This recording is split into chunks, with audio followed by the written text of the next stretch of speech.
Boa noite, cogitanos. Bem-vindos ao Cogito, bem-vindos às Conversas Criativas. Hoje vamos falar de arte. Na semana passada o tema era cultura, mas passámos boa parte do tempo a falar de arte. Hoje o tema é arte, será que vamos passar a maior parte do tempo a falar de cultura? E a pergunta principal é: o que é arte? Esta pergunta tão simples e elegante que anda há 2500 anos a fazer a cabeça em água aos filósofos. A arte do artesão já foi capacidade técnica, representação da realidade ou da realidade interior, decisão de curador e presença em espaço museológico. O que é arte? Na verdade, ninguém sabe ao certo, não há uma definição consensual. O que é curioso, porque lidamos com a arte todos os dias e não sabemos exatamente do que é que estamos a falar. Eu proponho, para começar, uma visita ao Museu da Arte Antiga. Com exceção de algumas obras, a grande maior parte da arte em exposição é religiosa ou retrata senhores fidalgos. No passado, a arte era de quem a pagava, e quem pagava controlava a arte. Tudo muda com o Iluminismo e depois, quando a Revolução Francesa, os republicanos transformam o Palácio Real num museu, o Louvre. Desde então, Paris tornou-se uma meca da arte, um local onde podemos ir ver, pensar, discutir. Continua hoje em dia a haver protegidos, marchands e privilegiados, mas com o advento da democracia, a arte deixa de ter um dono, fica mais livre. Em Portugal, a Revolução Liberal de 1833 transforma conventos em quartéis militares e repartições de finanças. A vida em casa dos teréus dá lugar à vida na rua, nos cafés Marrara e do Polimento ou no Leão de Ouro. A intelectualidade portuguesa nasceu dos cafés que iam do Rossio até ao Chiado e depois mais tarde até ao Bairro Alto. A cidade de Lisboa transforma a arte e transforma-se com a arte. Há muitos tratados de arte. Muitos artistas na arte, uns consagrados, outros não. Eu gosto da arte de Marcel Duchamp.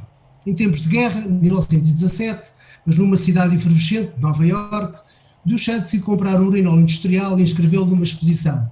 Há quem chama de dadaísmo, a mim parece mais provocação. Ao transformar um objeto comum numa peça de arte, Duchamp brinca e desafia-nos com a ideia do que é a arte. Um objeto é arte só porque está exposto numa galeria de arte? O ready-made desafia-os ainda hoje e a ideia, mas aquilo que podemos dizer é que a partir de Duchamp que a arte é uma ideia. A ideia dele foi desafiar-nos com a definição de arte. Há quem pergunte, por que nos damos ao trabalho de definir e perceber a arte? Por que não nos limitamos a sentir a arte? É uma possibilidade, é um direito de cada um de vós, mas eu acredito piamente que o conhecimento nos faz mais fortes, sobretudo quando há políticas públicas envolvidas, sobretudo quando a arte é, ou se não é, deveria ser, uma parte fundamental da nossa identidade e da nossa personalidade.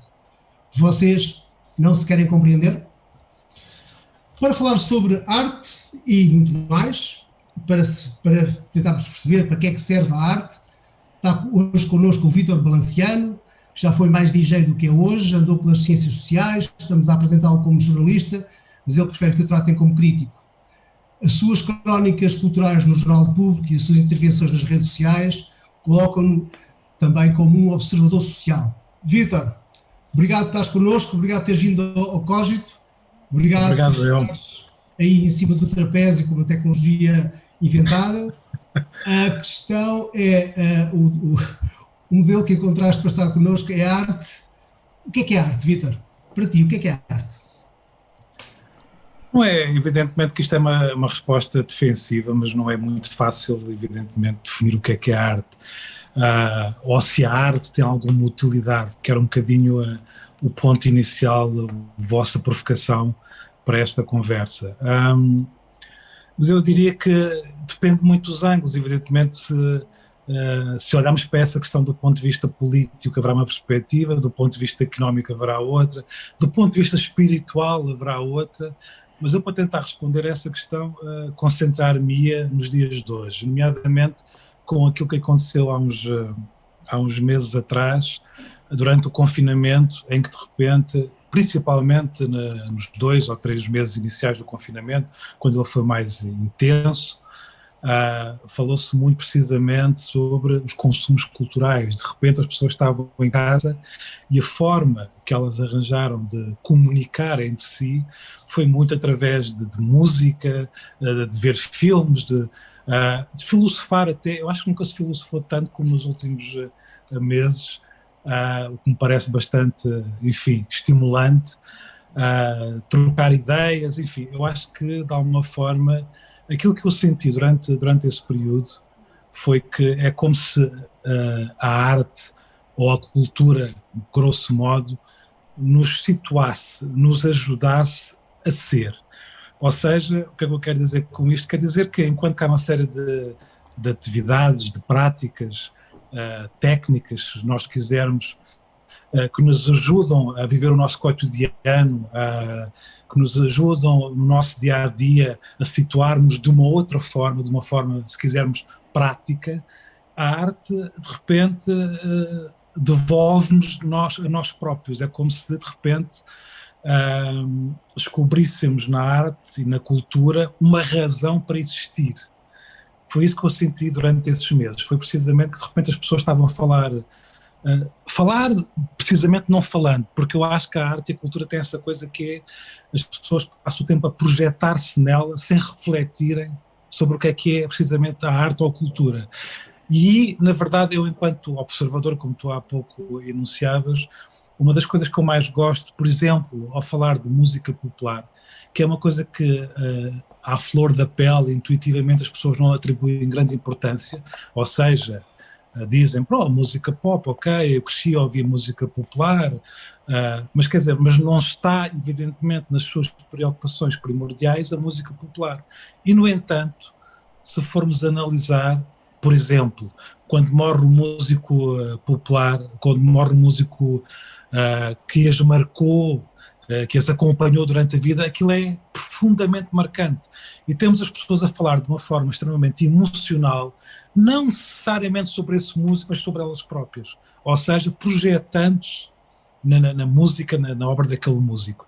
E isso é muito interessante. Ou seja, o que eu quero dizer com isto? Quero dizer que, na verdade, as pessoas não falando sobre coisas importantes a partir de música popular, e isto é apenas um exemplo, na verdade, eu acho que elas se revelam muito mais falando sobre música popular do que falando sobre questões que elas acham prementes na sua vida, seja questões socioeconómicas ou sejam questões políticas. E eu acho que durante este confinamento aconteceu um pouco isso. De repente as pessoas perceberam que a cultura e a arte é qualquer coisa que é vital na sua vida. E muitas vezes, ao longo na nossa relação alienada com o nosso cotidiano, não temos essa noção. Não sei se respondi à tua pergunta. Claro, respondeste. Então as pessoas apropriam-se da arte e fazem com que a arte faça parte das suas vidas. As suas vidas são maiores, melhores, mais magníficas, mais extraordinárias. É isso que estamos a falar? Também. Se bem que há uma outra dimensão aí que eu acho interessante pensar, que é, eu acho que a arte e a cultura, as pessoas que têm uma relação com essas dimensões, parece-me que tenham uma vontade de compreender, uma vontade de saber. E isso é muito interessante no sentido em que é qualquer coisa que é inesgotável, ou seja, bom, agora estou a ficar sem bateria e não estou a perceber como, porque supostamente isto está ligado. Ai, valha-me Deus. Temos aqui um momento awkward. Isto, no fundo, para demonstrar que a tecnologia não é tudo. Não é tudo, exatamente. Mas o bom carregador já é quase tudo. Exatamente. Bom, mas estava eu a dizer que neste período, para além dessa dimensão da relação quase corpórea que as pessoas tiveram com as práticas culturais, há uma outra dimensão que está relacionada e tem talvez a ver com a nossa humanidade, que é essa vontade de compreender, a vontade de saber, que é qualquer coisa que é inesgotável. E hoje em dia fala-se imenso sobre o que é que está esgotado e por onde é que nós iremos enquanto humanidade, enquanto futuro. E fala-se muito sobre o esgotamento do planeta, por exemplo, a partir das questões ambientais. E eu acho precisamente que quando nós falamos sobre as questões utilitárias, se nós quisermos, da cultura e da arte, acho que há esta dimensão que é para mim muito interessante, que é o saber e a compreensão e a vontade de compreender através da arte é inesgotável. Mas há esse sentido, porque há quem diga, por exemplo, eu lembro-me um poema do Manuel de Barros, não me lembro bem do detalhe, mas é aquela célebre expressão dele que fala muito nos inutensílios como uma forma muito de retornar à essência das coisas e no fundo dá a ideia que a arte não pode ter esse sentido utilitário, não é? Sim.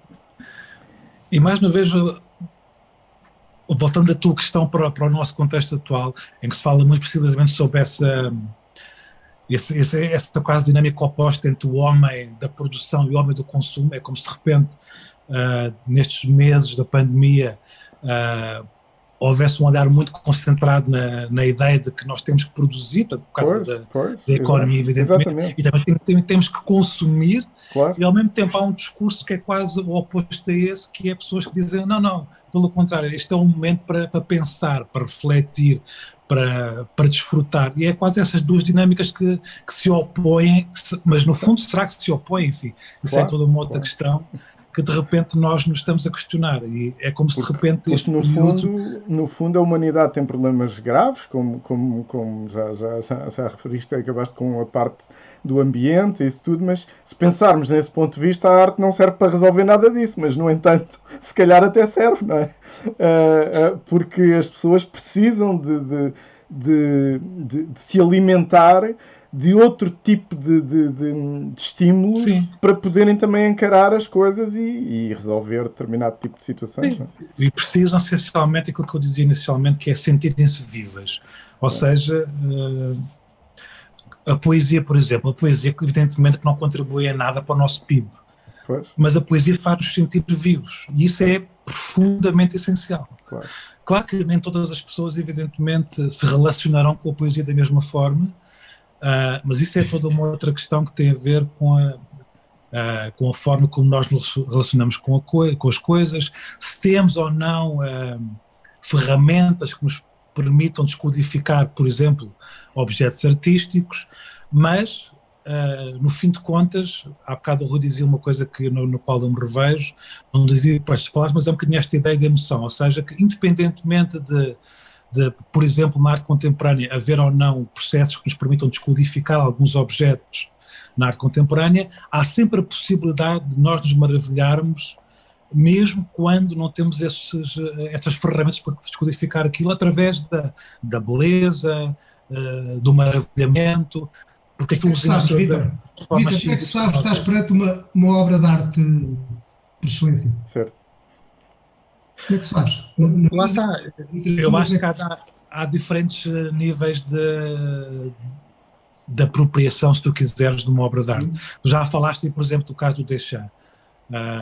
Podia dar um outro exemplo a nível conceitual. No caso da música, há aquela obra famosíssima dos 4 minutos e 53. E 33 do Cage. Exatamente. Exato. Porquê que isso é arte? É uma boa pergunta. Precisamente, tal como o objeto do chão é arte, porque no fundo aquilo é um conceito que permitiu pensar o que é música. Ou a exposição do Klein na década de 50 também do Void, do vazio, não era? No fundo era, não estava lá nada. E no entanto 3.000 e tal pessoas foram à galeria ver o nada. Esse tipo de objetos artísticos não nos emocionam, digamos assim, em termos de beleza, em termos estéticos, mas interpelam-nos, questionam-nos enquanto seres humanos e enquanto seres humanos que pensam sobre as coisas. Isso são evidentemente coisas muito diferenciadas, mas a arte tanto pode servir para nos emocionar, como pode servir para nos questionar, para refletir estados de ânimo e até para projetar o futuro. Eu acho que há pouco, quando falava sobre essa dimensão do lado inesgotável da arte, é uma dimensão que eu acho muito interessante, porque, mais uma vez, voltando às questões do esgotamento, e não é só o esgotamento do planeta em termos ambientais, é uma série é como se a nossa civilização ocidental passasse por um momento, isto que vou dizer é muito especulativo, mas há uma série há esta ideia que chegámos ao fim de uma série de dimensões, inclusive das ideologias políticas, como se tudo já tivesse sido tentado, como se tudo já tivesse sido exposto. Já tivemos o comunismo, os socialismos, os capitalismos, e há esta ideia que parece que nada funciona, parece que temos que procurar qualquer outra dimensão. E isto que eu estou a dizer em relação às ideologias, enfim, reporta-se a muitos outros níveis, e evidentemente também às questões do ambiente, neste sentido em que de repente estamos numa fase em que parece que todos os recursos do planeta ou estão esgotados ou em vias de esgotar, e temos que reequacionar o nosso estilo de vida. Mas a arte também se baseia... Outra vez à definição, tu disseste que a arte para ti ajuda-te a ser, ajuda as pessoas a ser. O que é que te aconteceria se tu ficasses sem arte? Não ouvias música, não lias livros, não dançavas? Que vitória é que teríamos? Não sei, eu nunca passei por essa experiência, teria que passar por essa experiência para saber, mas posso dar-te a resposta de uma outra forma. Eu cresci no Barreiro, portanto aqui na periferia da cidade de Lisboa, e posso dizer-te... Um viveiro de artistas, por sinal. O quê? Um viveiro de artistas. Sim, e de futebolistas também. também alguns são artistas. Mas só alguns. Exatamente. Durante muitos anos eu vivia muito essa dimensão porque joguei futebol, enfim, no Barreirense, e a CUF, e o basquetebol no Barreirense, enfim, e toda uma fornada de jogadores que forneciam a seleção, o Carlos Manuel, o Chalane, enfim, toda essa, já o Bento, enfim, e por aí fora, é adiante. Mas para te dizer que nessa fase da minha adolescência, a música foi muito importante para mim, enquanto hipótese de criar novos horizontes para além do Barreiro, ou seja, mesmo quando não saía do Barreiro, de repente através da música eu era transportado para o Bronx, através do hip-hop, através da música pop-rock, se calhar para Londres, enfim, para uma série de imaginários. Foi através da música que eu descobri o Kafka, o António Artaud, enfim, a literatura. Portanto, isto para dizer o quê? Para dizer que a música, como outras práticas artísticas, tem essa capacidade de nos transportar para outros universos. E isso, não sei se responde à tua pergunta, mas de alguma forma consigo perceber isso dentro de mim, que foi determinante para uma série de dimensões da minha vida pessoal. Claro que isto não faz a minha experiência pessoal, não é evidentemente se calhar reprodutível para muitas mais pessoas, mas a minha experiência pessoal é que a arte, neste caso a música, foi absolutamente determinante para um abrir de horizontes na minha vida. Há quem diga um bocadinho que a realidade é demasiado monótona para nós vivermos com ela. Então inventámos a arte para tornarmos a vida mais excitante, mais extraordinária. Ler um livro, nós estamos a viver uma vida, uma vivência de personagens que de outra forma nunca conheceríamos, não é? E temos aquilo ali condensado. Num livro de 300 páginas podemos conhecer 3 ou 4 gerações. E portanto, concordas com isto, que a vida, a arte leva-nos para um patamar acima? Sim, e eu acho que mais uma vez sempre queria repetir, depois, para além do que estás a dizer, ainda há esta dimensão que é, tu lês um livro que te leva para um labirinto de imensas coisas e depois de lês esse livro tu queres saber mais, ou seja, não ficas por ali, e isso é maravilhoso, na verdade. No meu caso pessoal, e sem querer, enfim, parecer uma conversa um bocado narcísica, mas eu comecei, como muita gente da minha geração, a ler livros da Enid Blyton, os 5, os 7, o Tio Patinhas, no caso dos cómics e por aí fora, e que evidentemente aquilo me abriu um mundo infindável de possibilidades de leitura, ou seja, raramente quem começa assim fica por ali. Depois chega para os Kafkas, para as Marguerite Duras, enfim, e por aí fora, e evidentemente que a literatura neste caso é uma porta que se abre, é um baú que se abre infindável e que tem a ver com essa ideia reprodutora que é do desejar conhecer, no limite de conhecermos a nós próprios, enfim, e também a realidade à nossa volta. E Vitória, e uma pergunta talvez ainda mais difícil, que é, o que é que faz a arte ser boa? Depende muito, mais uma vez, da perspectiva, enfim. Claro que isso, em toda a consta que estamos aqui a ter, há um grau de subjetividade tremenda, mas, ao contrário do que é comum dizer-se, eu acho que essa subjetividade não é apenas qualquer coisa que é devedora da arte. Eu acho que todos os domínios do saber são subjetivos, inclusive até as ciências exatas eu acho que são subjetivas. A esse propósito, eu fiz um trabalho jornalístico há uns anos em que entrevistei artistas e cientistas. Cientistas daqueles que trabalham com moléculas, com ratinhos no laboratório, que trabalham para descobrir a cura do cancro e por aí fora.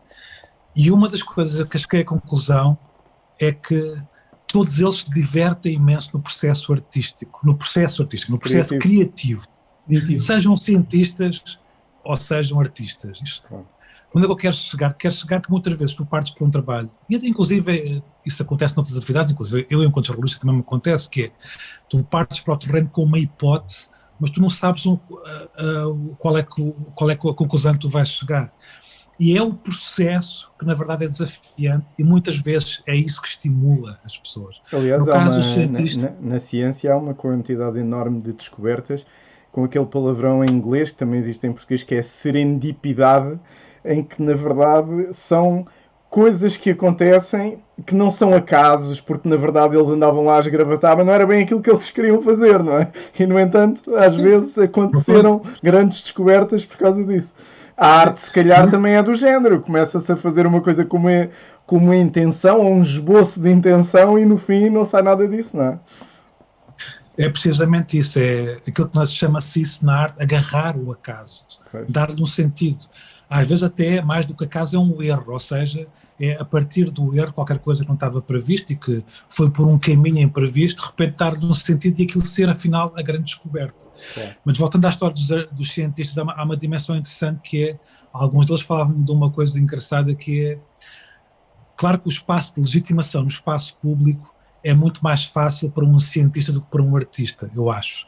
Neste sentido em que, se eu digo que estou a trabalhar na cura, por exemplo, do cancro, evidentemente que isso dá-me um grau de credibilidade e de legitimidade e até de acesso a fundos públicos muito maiores do que um artista que se disser que está a trabalhar numa obra de arte ou num projeto qualquer artístico, onde é mais difícil, precisamente, voltando ao princípio da conversa, veicular à opinião pública uma utilidade prática para esse trabalho. Mas, e isso é que é a parte interessante, tanto que os cientistas como os artistas dizem é que aquilo que o estimula é o processo, ou seja, na verdade, mesmo quando o cientista está a trabalhar sobre a cura da SIDA, ele não está a pensar, quando vai todos os dias para o laboratório, que vai salvar a humanidade. Não, ele vai entusiasmado com o processo. E isso é muito interessante. Mas, Vitor, se fosse assim, os escritores não precisavam publicar, escreviam um livro. Os pintores pintavam a tela e não precisavam de expor. Os poetas escreviam os poemas e metiam na gaveta. Portanto, a questão é, há aqui sempre uma dimensão... E quantos é que há que não fazem isso? E mais, e quantos cientistas, na verdade, isso é uma questão que nunca é referida, mas mesmo falando de dinheiros públicos, fala-se muito sobre os dinheiros públicos da arte, como vocês sabem. Quanto dinheiro público aplicado à ciência, não é, e eu não estou a dizer, isto não é uma crítica, estou a constatar, não é evidentemente dado sem que nunca haja evidentemente uma conclusão.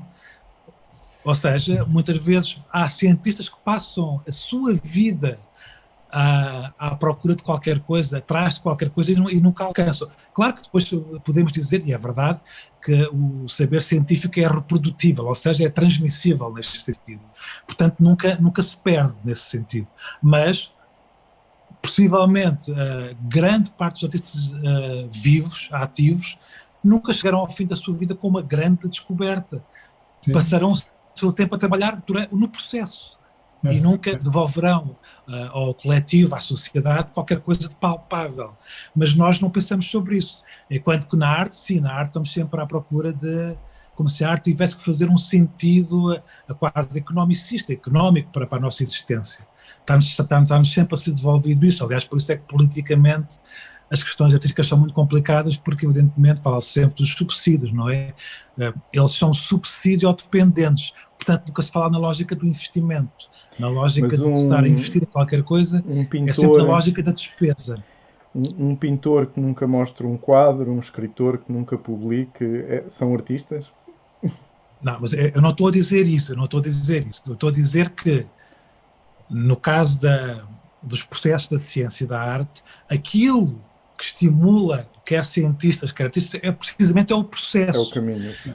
E o que eu estou a dizer é que muitos cientistas chegam ao fim da sua vida e muitas vezes não têm trabalho, chamemos-lhe assim, feito para a comunidade ver, vivenciar, para perceber.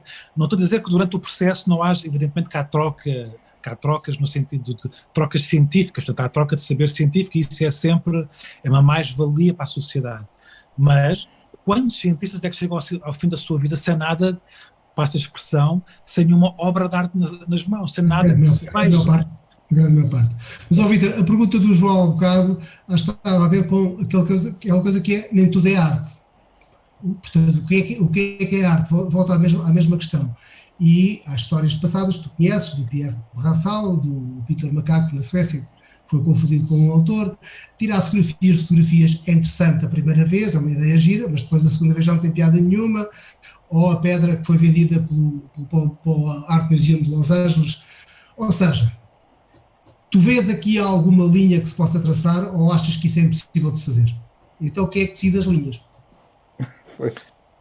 Isso é a velha questão, pronto, é a velha questão do mundo da arte. Claro que na verdade ninguém tem Claro que há 50 mil versões sobre isso, sobre quem é que tem a legitimidade, no fundo, para dizer o que é arte ou não. E eu não tenho uma resposta para isso, na verdade, uma resposta muito convincente. Eu acho, claro, que há mecanismos que podem, que têm a ver com a própria dimensão e com o próprio efeito do mundo da arte, mas que evidentemente que a argumentação, digamos assim, vai variando muito de contexto para contexto. Ou seja, há muitas vezes um artista que chega ao pé que chega ao espaço público, chamemos assim, e diz: isto que eu tenho aqui é arte, e as pessoas encaram aquilo como arte, mas muitas vezes isso não chega, evidentemente, depois isso tem a ver precisamente com o processo de legitimação e processos, inclusive, de auto-legitimação, mas na verdade, pronto, e é esse o paradoxo, que na ciência também não é assim tão diferente, se pensarmos bem. Porque a ciência, tal como a arte, também é um processo. Não é... Claro que os processos de validação, há processos de validação, enfim, mas os processos não são assim tão diferenciados. Agora, evidentemente que há uma fragilidade muito maior no campo da arte, no sentido em que, de repente, eu chego aqui ao pé de vocês e digo: este lápis é arte. E claro que vocês poderão olhar para mim e chamar: este tipo é maluco. Mas depois, claro que se houver uma comunidade de entendidos à minha volta que veicular, que se disser: bom, isto realmente é arte, por razão X, Y, Z. Mas olha, mesmo na tua arte, na música, João Pereira, pessoal, tu quando ouves uma música, como é que tu sabes? Isto é uma obra-prima, isto é arte. Ouves outra música, isto é lixo. Como é que tu sabes isso? Consegues ir mais longe?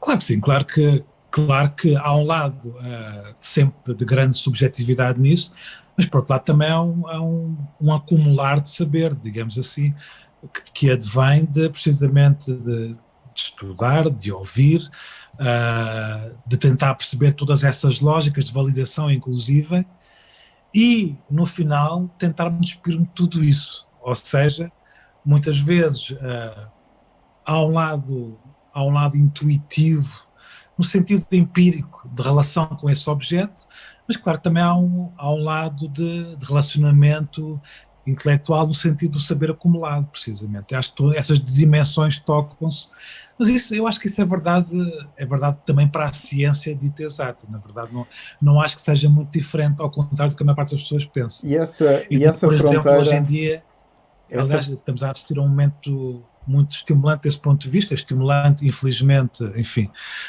tendo em conta o contexto da pandemia, onde a ciência dita exata, há N versões sobre o que estamos a vivenciar, e, portanto, por um lado isso é estimulante, porque gera uma série de questões e uma série de discussões, por outro lado também remete para uma coisa que é a fragilidade de todos os saberes, e eu sublinho de todos os saberes, inclusive os da arte também, evidentemente.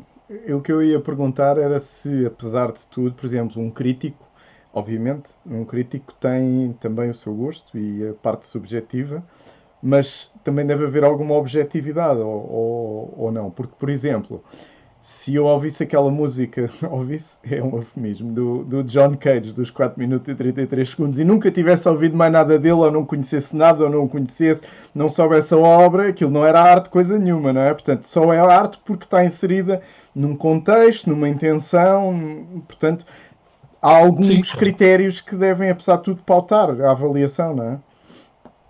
sim, claro. Claro que o contexto é muito importante. Ou seja, mas mais importante do que isso é, quando se faz uma crítica, seja ela qual for, é enunciar, evidentemente, porque é que estamos a valorizar ou não, ao contrário, Certo. determinada obra, seja ela uma obra artística ou não.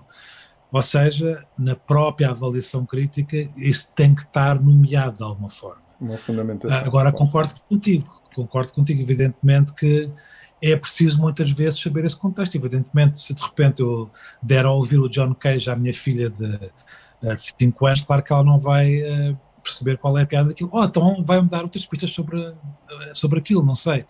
Mas evidentemente que serão, diria, quase certeza diferentes da minha, que, enfim, que sei o que é que estava por trás daquilo, enfim, pensei sobre aquilo, estudei aquilo, e evidentemente que isso dá-me uma série de bagagem, uma série de paradigmas que me ajudam a avaliar aquilo a partir desses paradigmas. Vítor, e como é que tu distingues arte de cultura? Ou não há distinção? Ui, longa Está conversa. duro? Estou-te a pedir muitas definições, pá, desculpa. Não, tudo bem. Mas eu estou a tentar Claro compreender. Hã? Estamos a tentar compreender, que é o objetivo de tudo isto. Sim, tem piada porque a minha formação académica, eu comecei em Direito, depois tive o juízo de passar de um ano de Direito ir-me embora, e passei para Sociologia e finalmente formei-me em Antropologia. E a Antropologia no ISCTE, onde a dimensão cultural é muito forte, ou seja, onde a Antropologia cultural é muito, muito forte. E na verdade, onde essa discussão sobre a diferenciação entre natureza e cultura é primordial. E se queres que diga, passados estes anos todos, continuam a problematizá-la, ou seja, todas essas ideias que estão por trás da tua questão,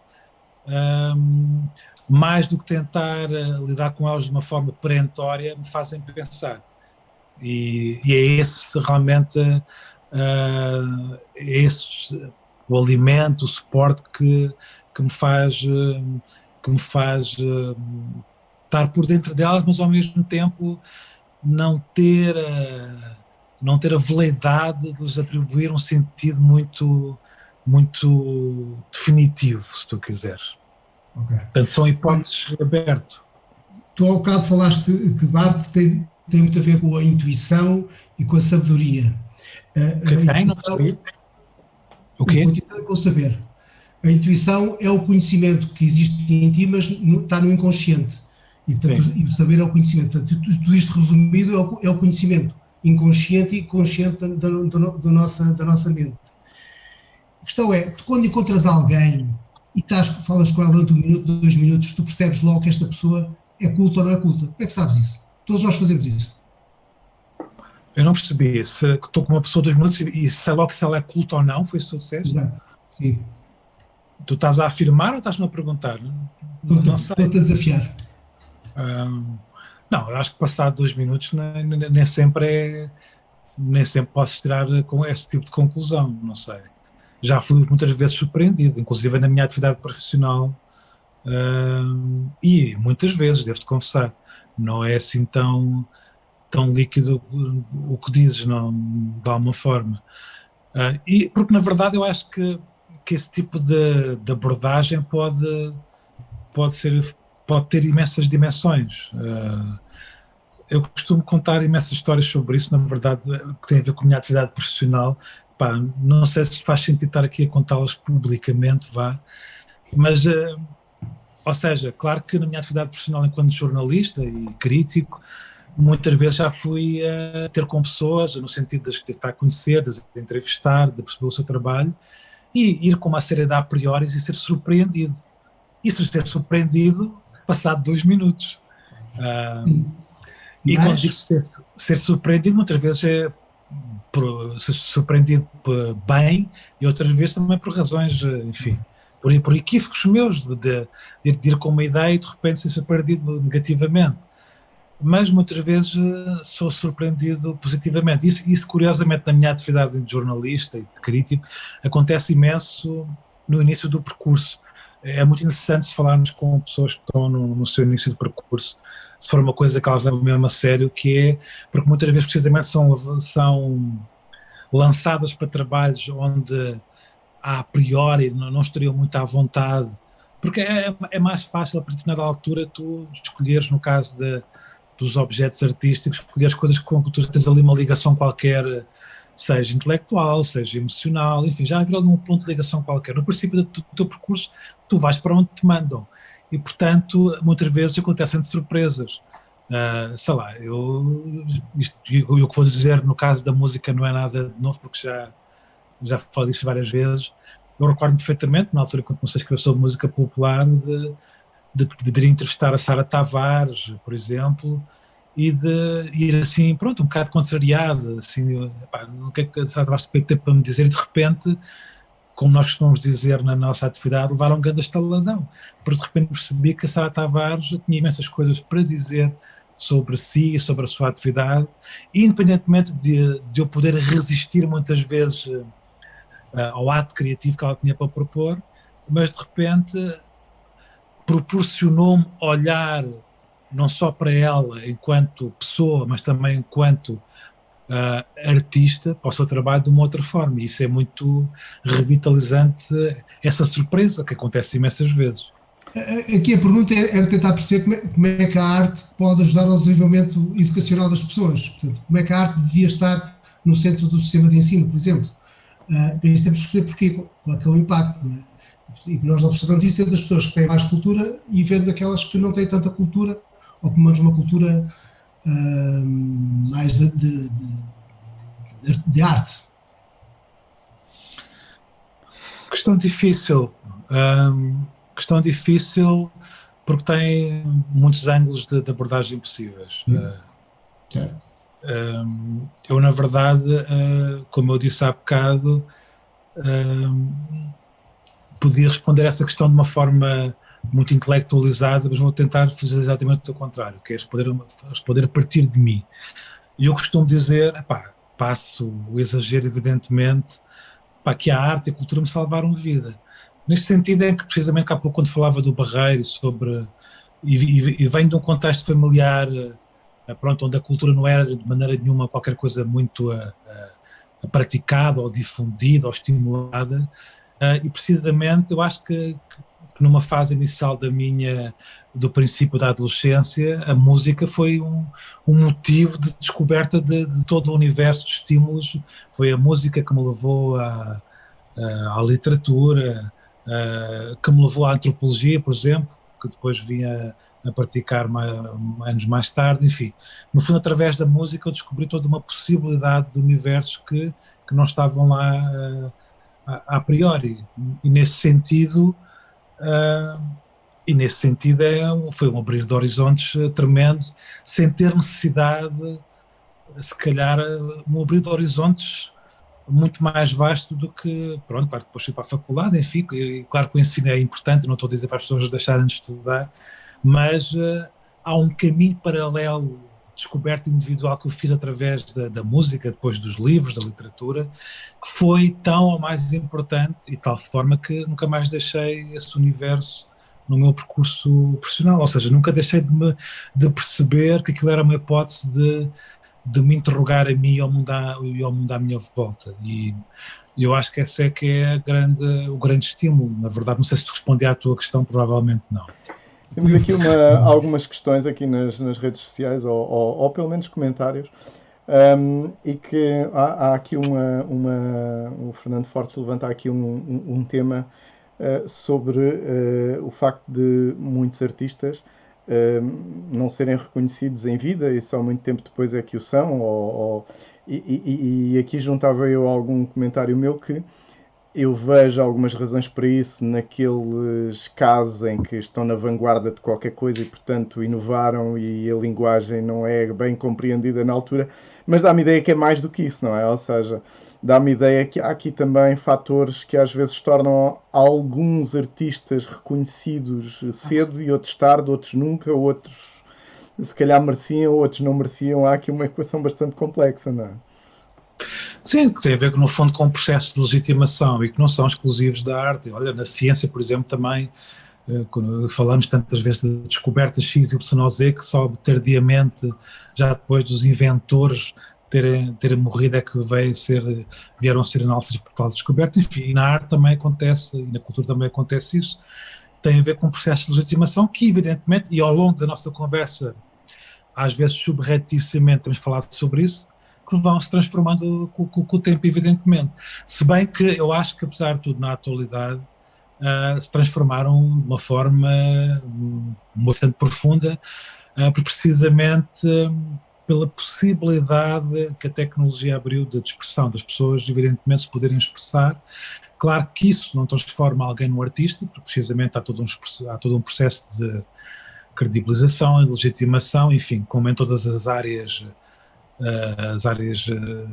do saber, no limite, mas realmente sinto que, apesar de tudo, a possibilidade de hoje em dia ser artista expandiu-se imenso a partir da tecnologia. Claro que o facto de eu fazer arte em casa não me transforma diretamente num artista, mas até isso pode ser discutível, não é?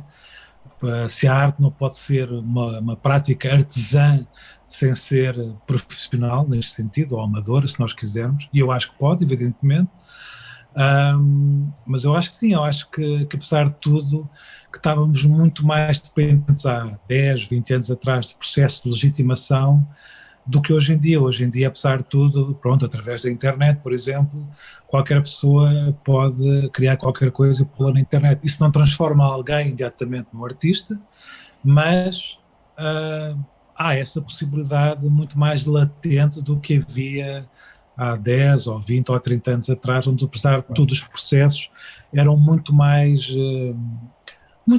elitistas, chamemos-lhe assim, não sei se é a palavra correta. Estou-me a lembrar do Van Gogh, enfim, que talvez um dos casos mais famosos, que na verdade em vida nunca foi legitimado e credibilizado. Basicamente vendeu um quadro no seu período de vida. Exatamente. E hoje em dia é talvez o artista mais valorizado. O artista que gera mais capital, sabemos assim. Claro. Possivelmente hoje em dia é mais difícil isso acontecer, ou seja, longe de mim estar a dizer que não há artistas que não foram ainda descobertos. Mas temos aqui, agora aqui é o reverso da medalha. Temos aqui também outro comentário que diz, por exemplo, também há o oposto, por exemplo, um Bansky é considerado, aqui segundo o comentário do Fernando Fortes, que colocou aqui, diz que é sobreconsiderado, ou seja, está aqui a fazer uma avaliação, mas a questão é, também pode acontecer o contrário, não é? Ou seja, se uma pessoa tiver uma presença forte, fizer um marketing forte, isso tudo pode também ser sobrevalorizado. Por exemplo, esses mesmos meios acabam por também distorcer a realidade de outra maneira. Sim, e tem a ver com processos de legitimação, evidentemente, no qual eu também trabalho, porque sou, enfim, jornalista e crítico. Mas isso também acontece, por exemplo, na ciência, que temos vindo a falar ao longo da conversa. Os processos de legitimação também existem. Existem todas as atividades, na verdade. O que eu acho é que, apesar de tudo, na última década, por via do crescimento exponencial das possibilidades digitais no campo das artes, esses processos se democratizaram mais. Mas mesmo assim, evidentemente, são processos com algum grau de exclusividade. Evidentemente que há um crivo seletivo. Agora, por exemplo, o caso do Banksy é interessante, porque eu não acho de maneira nenhuma que o Banksy seja, por exemplo, muito considerado no mundo canónico da arte contemporânea. É numa dimensão mais popular e, portanto, da chamada arte de rua, da chamada ativista, especialmente do grafite, claro.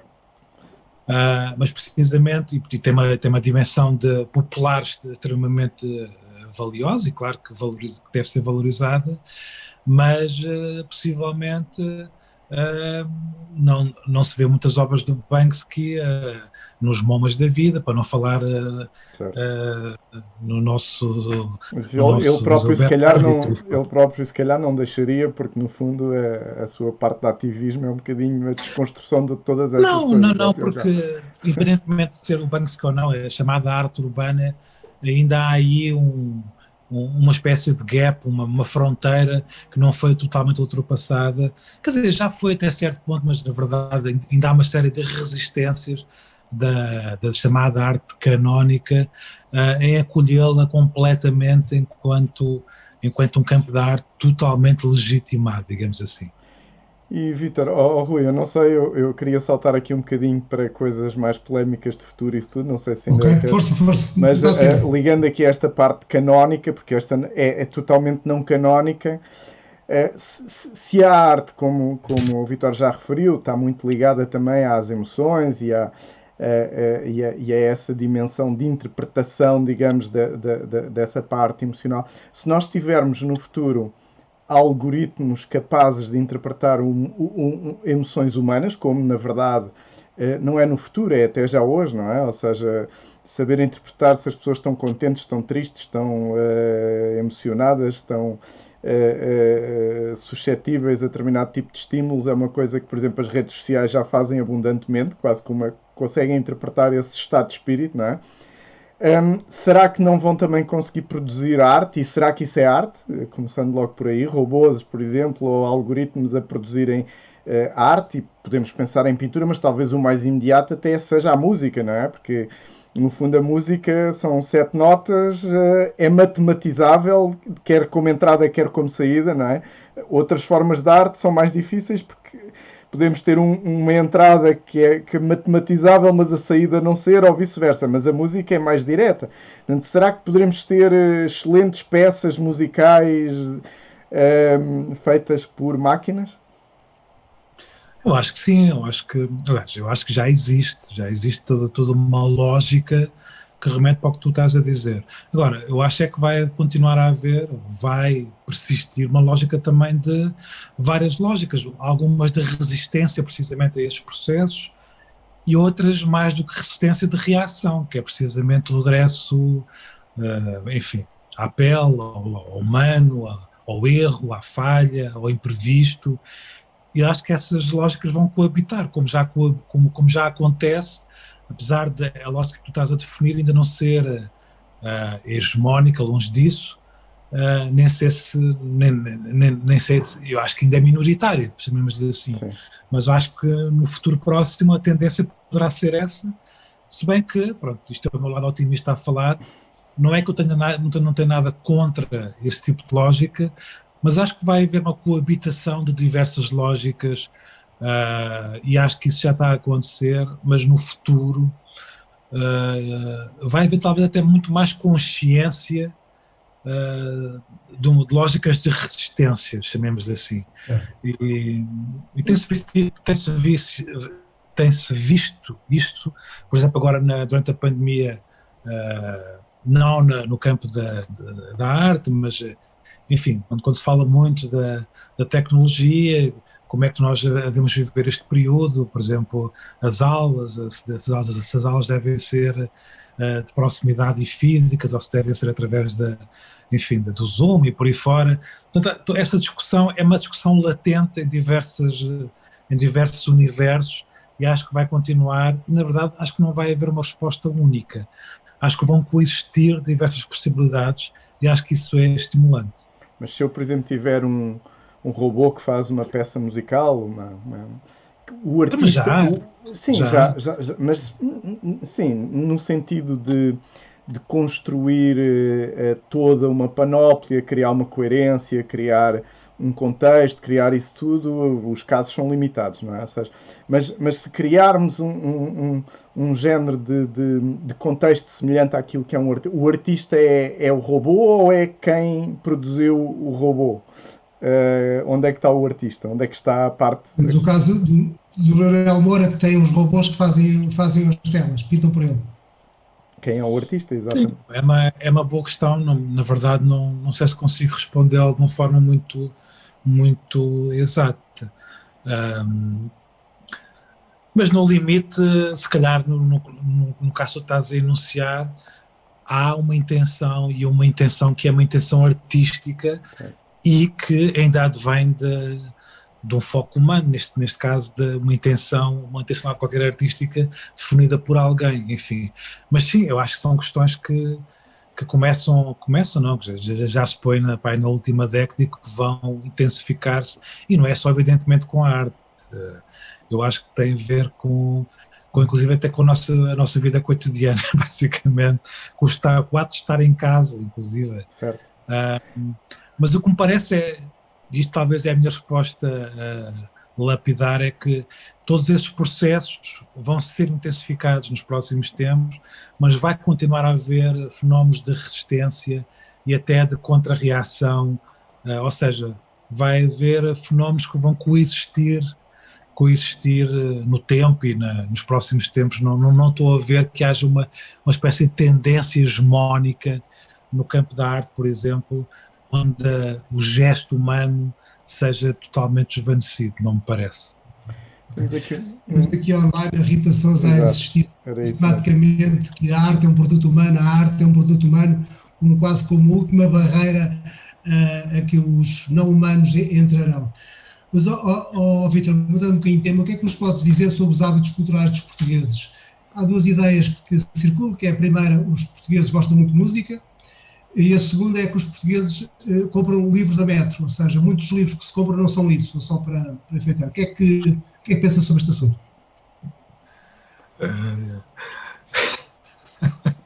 Desculpa, essa teve não tem piada. Eu não sei, eu acho que nos últimos anos, apesar de tudo, eu não estou assim não tenho assim uma visão tão negativa quanto essa. Ótimo. Eu acho que no caso da música, e nomeadamente da música popular, parece-me que evidente que ao lado de fácil acessibilidade que evidentemente que faz com que haja essa imagem, mas depois podemos discutir que tipo de relação é que as pessoas estabelecem ou não com música, se é apenas, enfim, música de fundo para estarem a estudar ou para estarem a namorar, o que eu acho ótimo, não tenho nada contra isso, evidentemente, ou se é um usufruto mais cultar realmente daquilo, de lhes provocar qualquer coisa e de lhes provocar um sentido da sua vida, da sua existência. Pronto, evidentemente são coisas totalmente diferentes.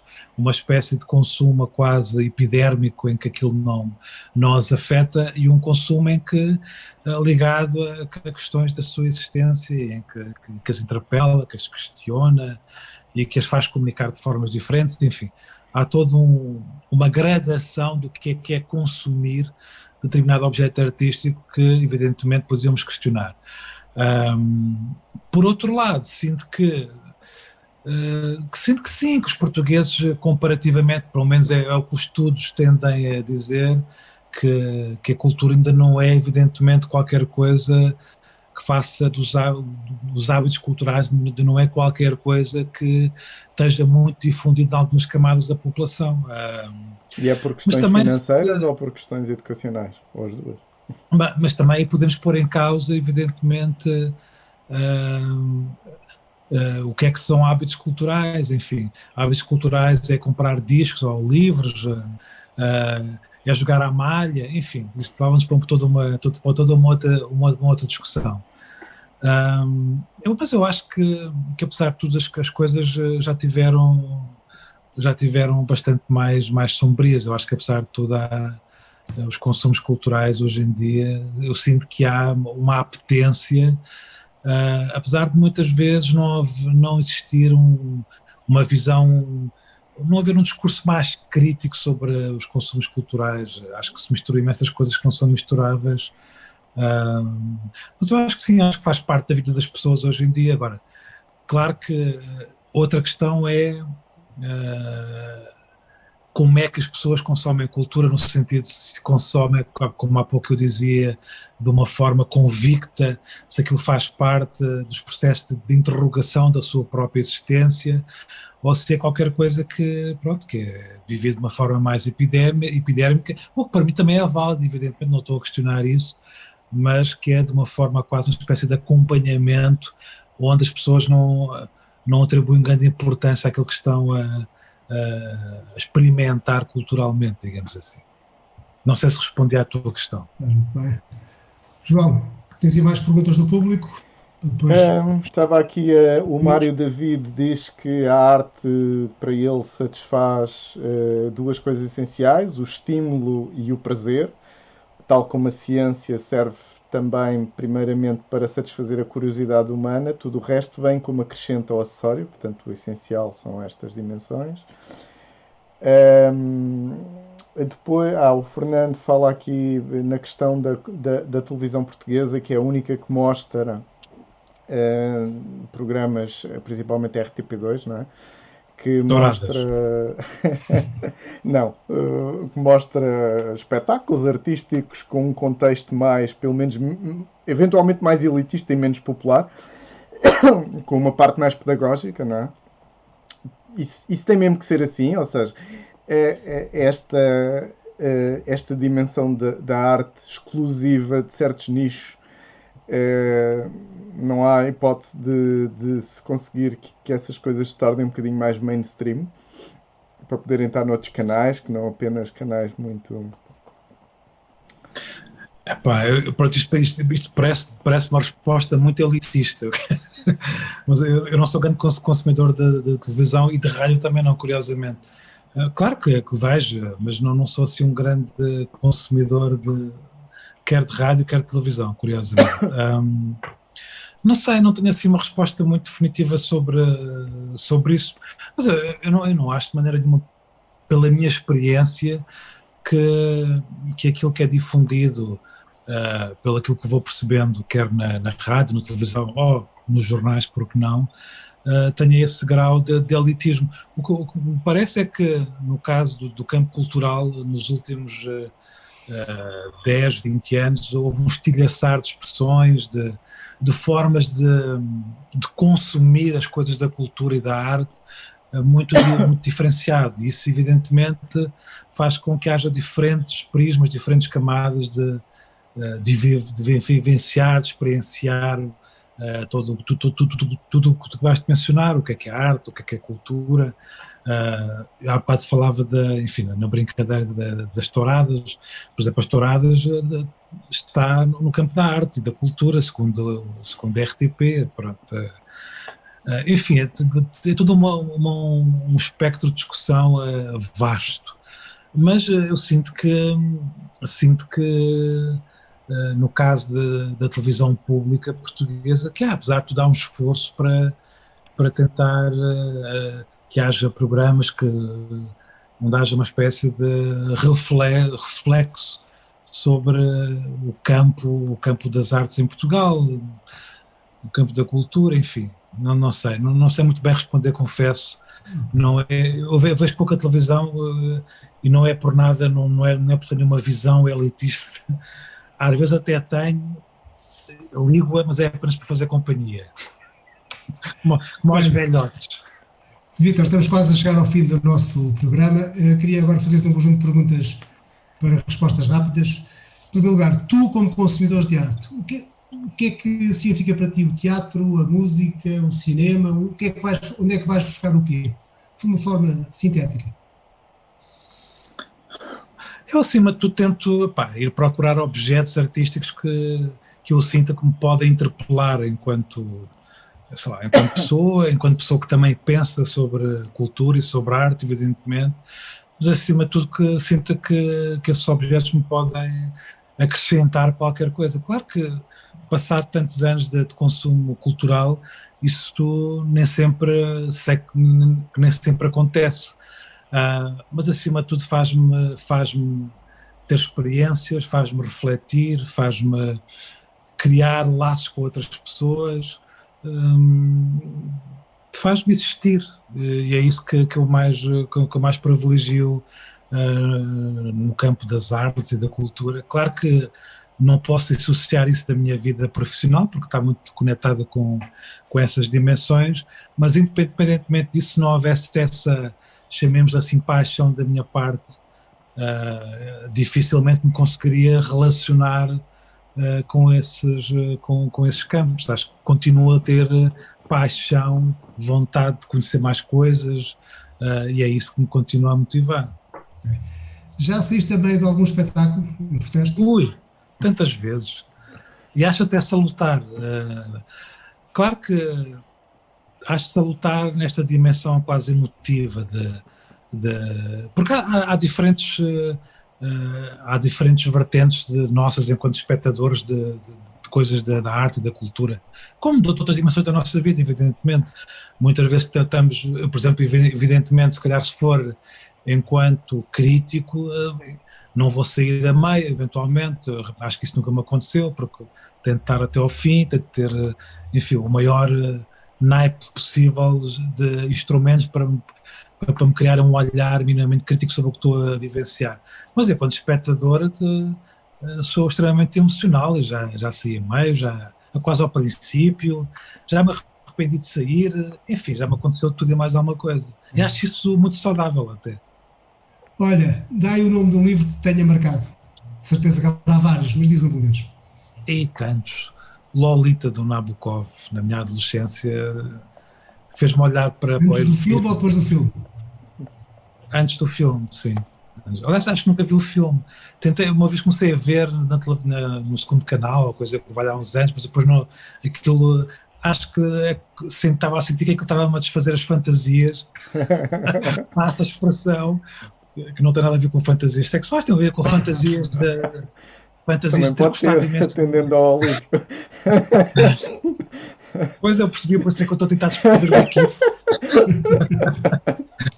Mas evidentemente que o livro, eu gostei imenso do livro e senti que o filme não me dava aquilo que o livro me tinha dado, e então acho que desisti a meio. Olha, dá aí 2 ou 3 sugestões de novos artistas que vão começar a aparecer no meio mais comum. Ui. O que é que tu apostas? Sei lá, isso é uma pergunta complicadíssima. Tem piada, porque essa pergunta, essa pergunta há uns 10 anos atrás seria fácil responder. Hoje, precisamente, por causa dos novos mídias, das internets, é muito mais difícil, precisamente, e não tem a ver com o teu crivo, o olhar crítico, tem a ver com tudo aquilo que acontece é posto na internet, enfim. Eu sei que estou a ser completamente redutor, mas é um bocado isso que acontece, e portanto essa aura de novidade perdeu-se um pouco. E os artistas vivem melhor ou pior de cá a 10 anos, na sequência aí desse raciocínio que o Vítor estava a fazer? De um modo geral, num espectro largo, vivem melhor ou pior? Eu acho que há coisas boas e más nisso.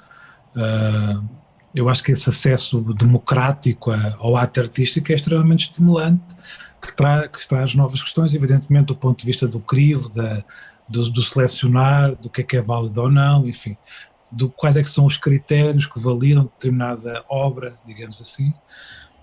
Por outro lado, torna as coisas também muito mais confusas, e o facto de repente, e muito mais fácil de serem reprodutivas neste sentido. Isso no caso da música é muito latente, ou seja, hoje em dia, enfim, vou dizer uma coisa de uma forma completamente redutora, mas hoje em dia é muito mais fácil do que há 10, 20, 30 anos atrás, de repente sai um disco, que é um disco estimulante, e surgir imediatamente 6 meses depois, 4 ou 5, que são mais ou menos dentro da mesma área, porque é mais fácil criar, porque a informação circula de uma forma muito mais rápida, enfim, todas essas dimensões da hipótese da reprodução. Por outro lado, também há muito mais objetos artísticos estimulantes, agora são muito mais idênticos, digamos assim, entre eles. É a minha ideia. Não sei, já não me recordo qual era a tua questão. Peço desculpa. Tudo bem, já passámos o nosso tempo. Vítor, muito obrigado por ter estado connosco. Obrigado, eu. Pela tua sabedoria. Só para dizer ainda que amanhã às 21h30, aqui também na página do Facebook do Cogito, vamos ter os robôs. Será que os robôs podem ter emoções? E já agora, pegando aqui no debate de hoje, vamos perguntar, será que estes robôs podem fazer arte também? É uma questão a colocar à Ana Paiva, que é cientista técnico, e que hoje às 8, para fechar este ciclo sobre cultura, vamos ter aqui o Jorge Ferreira, que é um gestor cultural um bocadinho diferente, trabalha para uma empresa privada, que é o Dinoparque, vai falar sobre para que é que servem os museus, numa perspectiva um bocadinho mais de gestor cultural. Muito obrigado a todos, boa noite, façam o favor de serem felizes. Boa noite. Boa noite.